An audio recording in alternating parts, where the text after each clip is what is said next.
Костачък, моля те кажи ми, че сега ще е тук и да почваме да снимаме, че леко ми писва. Ами Сашо не е тук. Какво значи не е тук? Къде е? Ами извън града е Сашо. Окей, добре, какво прави Сашо извън града? Добре, спомняш си мацките от последния епизод? Лези, които ги сънува, да, не ги помня, защото не съм ги виждал, защото не съществуват, Гошо. Няма съществува, човек. Първо съществуват и са яки.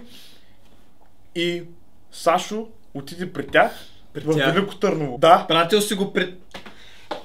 Гошо, лут ли се, човек? Слушай, виж какъв е плана.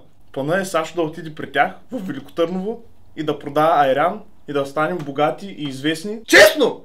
Честно си пратил Сашо преди съществуващи хора да продава айран! Ще разраснем империята. Каква империя? Те хора не съществуват! Тези хора не съществуват! Как можеш да опратиш при хора, които не съществуват? Да продава айран. Ще му се опаря преди да е стигнал. Той ще кажеш всичко. Ало, Саша, ако става човек? Ако си в автобуса, моля те, слез веднага и се върни в Ямбол. Моля те. С кой? С мацки. Какви мацки? Човек, тези мацки не съществуват ли? Много са яки. Питай го яки ли са. Са яки. Много, а? Човек, лут ли си? Той ги е сънувал. Той... Продаваше айран.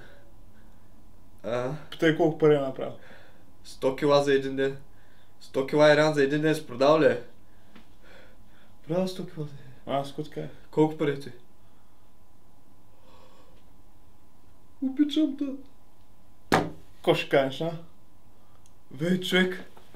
Човек, те... И какво правим сега? Ми трябва да разраснем империята. Не можем да стоим тук повече. Ямбол стана прекалено тесен за нас. Трябва да отидем в единствения по-голям град от Ямбол.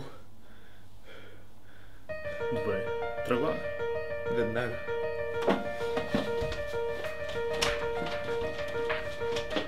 Бъркай пътя.